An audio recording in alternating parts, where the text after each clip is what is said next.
আপনাদের মধ্যে এরকম অনেকেই আছেন যাদের কোমর থেকে ব্যথা পায় নিচের দিকে নামে, বা আপনারা হয়তো অনেকক্ষণ ধরে এক জায়গায় বসে আছেন, তখন আপনাদের পায়ের পিছন দিকটা ব্যথা হচ্ছে, বা দাঁড়িয়ে আছেন তখন আপনার পায়ের পিছন দিকটা ব্যথা হচ্ছে বা যন্ত্রণা করছে, বা হয়তো আপনি এক জায়গায় বসে আছেন, উঠে দাঁড়াবেন, বা শুয়ে আছেন উঠে দাঁড়ান, তখন আপনার হয়তো পা ব্যথা হয় বা পায়ে ঝিনঝিন করে, পুরো অসাড় হয়ে যায়, বা কোমর থেকে পায়ের নিচের দিকটা একদম পুরো ব্যথা হয়, অবশ হয়ে যায়, তাহলে এই ভিডিওটি আপনার জন্য খুব গুরুত্বপূর্ণ হতে চলেছে। কারণ আমি এই ভিডিওতে এমন কিছু ব্যায়াম এই রোগটা বা ব্যথাটার জন্য দেখিয়ে দিচ্ছি, সেই ব্যায়ামগুলো করলে এই রোগটা বা ব্যথাটা অনায়াসে চলে যাবে। হাই, আমি Arnab Das, welcome back to my YouTube channel. আশা করি আপনারা সবাই ভালো আছেন, সুস্থ আছেন, অ্যান্ড ডেফিনেটলি সবাইকে ভালো রেখেছেন। আজকে আমি এই ভিডিওতে আলোচনা করব সায়াটিকা নার্ভ পেইন। হ্যাঁ, এই সমস্যাটা হলে কোমর থেকে ব্যথা নিচের দিকে নামে। কারণটা কি? L4 to L5 এবং L5 to S1, এই দুটো জয়েন্ট হচ্ছে আমাদের মেরুদণ্ডে বা স্পাইনের একদম নিচে থাকে। এই দুটো জয়েন্টে যখন ব্যথা হয় তখন আমরা সেই ব্যথাটাকে অ্যাকচুয়ালি বলে থাকি লো ব্যাক পেইন, কারণ এটা কোমরে পুরো পোর্শনটা হয়। যার জন্য আমি একটা ভিডিও করেছিলাম লো ব্যাক পেইন বা কোমরে ব্যথা নিয়ে, সেই ভিডিওটা আপনারা দেখে আসতে পারেন। সেখানে আমি কোমরে ব্যথা বা লো ব্যাক পেইন নিয়ে পুরো ডিটেলস আলোচনা করেছি। কিন্তু এই লো ব্যাক পেইন বা কোমরে ব্যথা যাদের আছে, অনেক দিন ধরে আছে, কিন্তু কোনো ওষুধ খাচ্ছেন না, বা কোনো ট্রিটমেন্ট আপনারা নেননি, বা কোনো এক্সারসাইজ আপনারা করছেন না, তাদের কিন্তু পরে এই সায়াটিকা নার্ভ পেইন বা কোমর থেকে ব্যথা পায় নিচের দিকে নামে যে সমস্যাটা, সেই সমস্যাটা কিন্তু পরে আপনাদের ভুগতে হতে পারে, বা সেই সমস্যাটা তার জন্য হচ্ছে আপনাদের। এর কারণটা কি? এর কারণটা হচ্ছে লো ব্যাক পেইন যেখানটা হয়, যে স্পেসিফিক লোকেশনটা, সেই লোকেশনটা হচ্ছে L4 to L5 এবং L5 to S1। L4 to L5 এবং L5 to S1 এই দুটো জয়েন্টে মেন এলবিপি বা লো ব্যাক পেইন বা কোমরে ব্যথাটা হয়।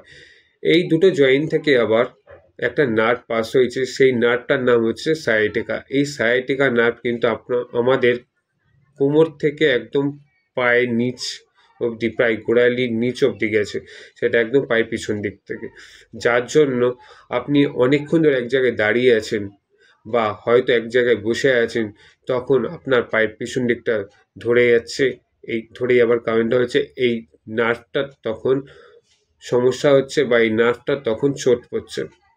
চোটটা পড়ার কারণ হচ্ছে, যদি আপনার কোমরে ব্যথা হয়ে থাকে বা নার্ভাস স্পন্ডিলাইটিস বা অ্যাঙ্কিলোজিং স্পন্ডিলাইটিস হয়ে থাকে, তখন কিন্তু এই নার্ভটার উপর তখন অ্যাকশনটা পড়ে। কারণটা হচ্ছে L4 to L5 এবং L5 to S1, এই পুরো জিনিসটা হচ্ছে লো ব্যাক পেইনের সাথে যুক্ত। লো ব্যাক পেইনে বা ওই দুটো জয়েন্টের যখন ব্যথা বা কোনো সমস্যা যখন হয়, তখন কিন্তু ওই দুটো জয়েন্ট থেকে যে নার্ভটা পাস হয়েছে, তখন সেই নার্ভটারও অ্যাকশনটা সেই বা এফেক্টটা দেখা দেয়। সেই জন্য আমাদের সায়াটিকা নার্ভের পেইন হয়ে থাকে, এবং আপনি হয়তো এক জায়গায় অনেকক্ষণ ধরে বসে আছেন, দেখবেন হাঁটুর বা নি জয়েন্টের ঠিক পেছন দিকটা, যখন আপনি হয়তো উঠে দাঁড়াচ্ছেন, তখন নি জয়েন্টের পেছন দিকটা হালকা করে কনকন করে ব্যথা করছে বা যন্ত্রণা করছে। বা হয়তো আপনি বসে আছেন, উঠে দাঁড়াবেন, যখন বিছানা থেকে পাটা নিচে ফেলছেন, তখন আপনার পায়ের পিছন দিকটা বা কোমর থেকে ব্যথা একদম নিচের দিকে নামছে। যার জন্য কিন্তু এই সমস্যাগুলো দেখা দেয়।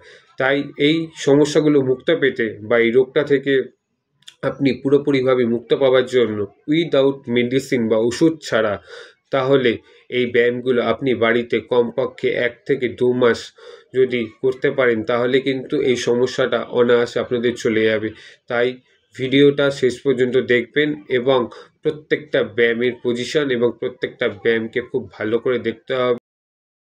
আপনারা এখানে যে সমস্ত ব্যায়ামগুলো দেখছেন, প্রত্যেকটা ব্যায়ামের পজিশনকে 5 সেকেন্ড করে হোল্ড করবেন এবং 5 সেকেন্ড করে রিল্যাক্স পজিশনে আপনাদের রাখতে হবে। এইভাবে পুনরায় এক একটা ব্যায়ামকে 5 থেকে 10 বার আপনারা করবেন। সাথে আপনাদের একটা নির্দিষ্ট সময় বেছে নিতে হবে। প্রতিদিন সকালবেলা ঘুম থেকে উঠে প্রত্যেক দিন সেই নির্দিষ্ট সময়ে প্রত্যেকটা ব্যায়ামকে আপনারা 5 থেকে 10 বার করবেন, এবং 5 সেকেন্ড করে হোল্ড করবেন এবং 5 সেকেন্ড করে রিল্যাক্স পজিশনে রাখবেন। এইভাবে আপনাদের করতে হবে, তাহলেই কিন্তু আপনার সায়াটিকা নার্ভ পেইন থেকে মুক্ত হবেন, এবং আপনাদের ব্যথা অনায়াসে আপনাদের শরীর থেকে চলে যাবে। আমি তাও আপনাদের কাউন্ট করে পুরো গাইড করে আপনাদের দেখিয়ে দিচ্ছে কিভাবে আপনারা কাউন্ট করে হোল্ড করবেন এবং কাউন্ট করে রিল্যাক্স পজিশনে রাখবেন। ভালো করে ব্যাপারটা দেখে নিন। 1 2 3 4 1 2 3 4 5 1 2 3 4 5 1 2 3 4 1 2 3 4 5 6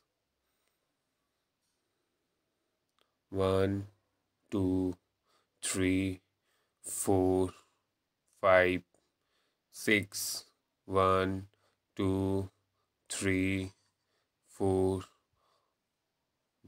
1 2 3 1 2 3